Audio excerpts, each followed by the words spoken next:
Luis Miguel. Ok. Muy buenos días, alumnos y alumnas de CUAM. Sean cordialmente bienvenidos a la primera emisión del nuevo podcast que nos acompañará durante todo el año, al que nosotros llamamos Radio Etimologías. Gratamente se presenta su nuevo servidor, Andrés Cosberg, y aquí me acompaña mi compañera Paulina Chávez. Saluda, Pau. Gracias, Cosberg. En efecto, esta es nuestra primera emisión. Estamos muy emocionados de hacer este proyecto que seguro le ayudará a muchos. Y espero que aprendan muchísimo escuchando este bello podcast. ¿De qué hablaremos hoy, Pau Chávez? Me pregunto yo. Bueno, como los escuchas saben, esta es la materia de etimologías. Esta gran materia te puede enseñar muchas cosas.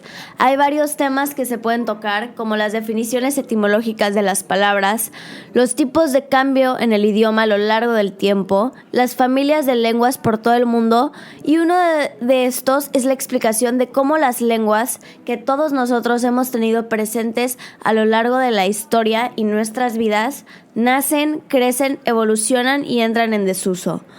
O sea, mueren. Esto es el tema 1.3, el cual es el que hablaremos hoy en este podcast. Por supuesto que sí, y en efecto, hoy en día se calcula que hay unas 7.000 lenguas vivas. Algunas de ellas acaban de ser formadas hace unos 200 años, como lo sería el Esperanto. Otras están constantemente evolucionando, como lo sería el español, el inglés. Pero hay otros que poco a poco se van quedando sin hablantes y van cayendo y muriendo junto a ellos. Aunque muchas de las lenguas que mueren terminan siguiendo su legado, ramificándose o influyendo a otras lenguas, como lo fue el latín, una de las lenguas más importantes que ha existido. Prácticamente es la lengua madre de varios de los idiomas más importantes del occidente en este momento. Y en su tiempo, en el Imperio Romano, fue la lengua principal de toda Europa. Y eso que ni existía ni remotamente los fenómenos de globalización. Casi cada pueblo habla un idioma diferente. Aunque seguro muchos ya lo saben, ¿no? Claro, pero como mis otros compañeros ya explicaron en sus respectivos temas, las lenguas se dividen en familias y cada familia se divide y se ramifica constantemente. Todas las lenguas tienen una lengua predecesora o lengua madre y el español, que es la bella lengua que hablamos y estudiamos en esta materia. Es una de las lenguas con historias más interesantes. Aquí una brillante alumna de CUAM llamada Paula Bojorquez, que es nuestra invitada especial, explicará brevemente la historia del español para que estén en contexto y pues podamos hablar del tema, como es que una lengua nace, crece, se desarrolla y muere. Con ejemplos, claro. Bueno, ¿qué nos dices, Paula? Gracias, Andrés. Pau, encantada por estar aquí. Les mando un saludo a los escuchas que disfrutan de la materia. Aquí hablando Bojorquez, y como ya fue anunciado, les voy a dar la historia de cómo nació el idioma español. Bueno, como ya muchos saben, el español nació en España, donde comparte origen con el portugués y el catalán, y se encuentra en la península ibérica. Las primeras civilizaciones de esta península fueron muchísimos pueblos y regiones con muchas culturas distintas que habitaban ahí, y que tenían lenguas diversas. Entre ellas se encuentran los fenicios, los tartesios, los celtas, íberos y hasta los griegos. Cuando el Imperio Romano floreció y empezó con su conquista por toda Europa, con mayor presencia en el sur. Por eso es que las lenguas romances derivadas del latín están en estas regiones, cuales serían el italiano, el francés, el rumano, el catalán, el portugués y por supuesto nuestro español. Y esto sucedió al mezclarse el latín vulgar, el que hablaba el pueblo, en los pueblos que ya mencionamos.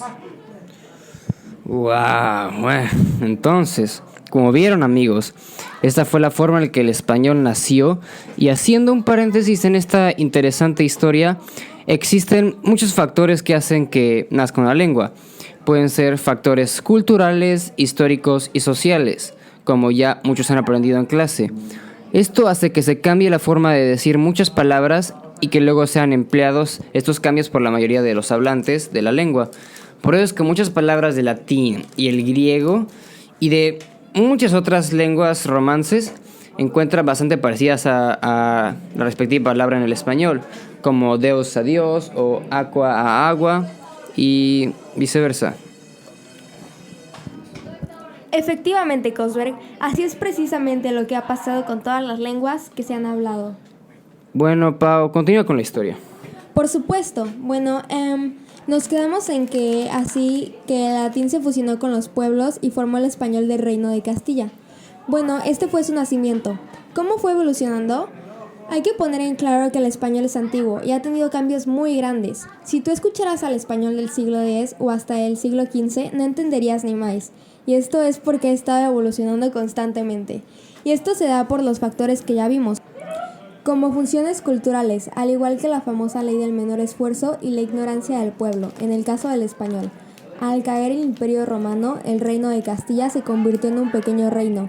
Esto hizo más fácil a los bárbaros germánicos asentarse en la región y posteriormente a los árabes, y más tarde a las lenguas indígenas americanas como el náhuatl o el maya. Podemos encontrar muchísimas palabras de estas culturas apropiadas por el español, como lo sería el latín, y esto forma parte de la evolución de la lengua. Qué interesante información, Pau.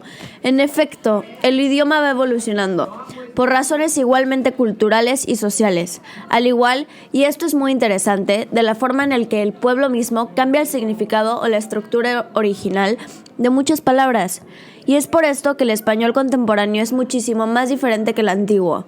Esto es la ley del menor esfuerzo, aunque también puede ser por la ignorancia, haciendo que las palabras se vean abreviadas o simplificadas por el simple hecho de que a veces da flojera para las personas del pueblo en general decir palabras que se pueden pronunciar difícilmente, como la palabra obscuro. Ahora ya está aceptado decir oscuro. No se puede decir que está mal, ya que es el cambio natural de la propia lengua. Así se han cambiado a lo largo de la historia y así van a seguir cambiando. Pues en eso tienes razón, ¿eh? No hay por qué ponerse necio por un pequeño cambio. Por ejemplo, actualmente el español y casi todos los idiomas del mundo están incorporando palabras en inglés. Y esto es gracias a la globalización, que es parte importante de la historia, así como fue el Imperio Romano.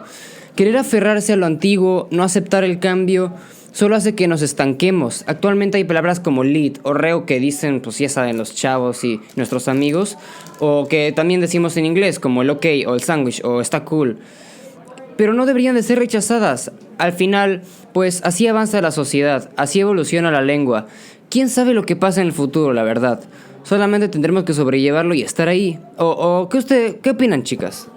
Claramente estoy de acuerdo con tu punto. Es importante que tengamos esto en cuenta. Es nuestra decisión cómo queremos hacer el cambio. Cada quien puede hablar como quiera, siempre y cuando. No daña a nadie, por supuesto. Y no todos tienen que hablar igual o hablar con términos correctos, entre comillas. Tú, mi amigo, saca tus conclusiones sobre esto. Bojorquez, ¿tienes algo más que decir? Pues nada, que como dijeron, el español está en proceso de evolución todavía y no hay indicios hasta ahora que va a morir en un futuro cercano. Pues muchísimas gracias, Paula. Gracias por tu información bellísima. Es un gusto, como siempre, compañeros. Espero que la hayas pasado bien y que ustedes escuchas hayan aprendido algo o hayan reflexionado. Perfecto, pero pasando al siguiente tema, ¿cómo es que una lengua después de años de uso y evolución constante termina en desuso o muerta? Porque a todas les tiene que pasar. Bueno, es lo que nos falta decir, y es que han existido millones de lenguas conocidas y desconocidas que han hablado nuestros antepasados, y ¿qué ha pasado con ellas? ¿A dónde han ido a parar? Bueno, es que estas han terminado lastimosamente muriendo, así como casi todo en esta vida. Pero claramente es natural, y es por algo que a veces hasta ha pasado por razones horribles y otras veces simplemente porque terminó siendo su destino. La razón por la que pasa esto es por las mismas razones que las que se crea, por razones culturales, sociales e históricos. O sea, fueron los sucesos que pasaron y que pasarán que terminarán haciendo que una lengua deje de ser hablada. Aunque siempre habrá registro de ella mientras lo conservemos nosotros mismos. Claro, como por ejemplo el latín, que fue una de las lenguas más importantes por obvias razones, terminó muriendo por sucesos como la caída del Imperio Romano, aunque seguía siendo hablada poco a poco, se fue mezclando con otras culturas y cambiando su pureza, si se le puede decir de alguna manera. Y al fin y al cabo, ahora la lengua existe en muchos textos y de hecho, si quieres puedes aprender latín, ¿no? Aunque ya está en desuso, obviamente. Hay personas que la estudian y la siguen conociéndola y usándola en ocasiones, como los sacerdotes, por ejemplo. Aunque la lengua entre en desuso, no se va de todo, como muchas cosas en esta vida. Lo que sí es cierto es que hay millones de lenguas, sobre todo de comunidades indígenas, que no conocemos o que ya es bastante improbable de aprender. Obviamente no se pueden conservar todas y las lenguas terminarán siendo olvidadas y sepultadas. No sé si al latín o al griego antiguo le pase, pero de qué ha pasado, ha pasado. A veces por razones como conquistas o exterminios. Pero pues, ya saben, ¿qué podemos hacer? Bueno, luego de esta deprimente resolución, yo creo que ya acabamos con este podcast, ¿cierto? Creo que ya hablamos suficiente sobre el tema. Claro que sí. Espero que a ustedes, amiguitos bonitos escuchas, les haya gustado mucho el podcast y obviamente hayan aprendido algo para la materia de etimologías. Pues es todo. Que tengan un bonito día.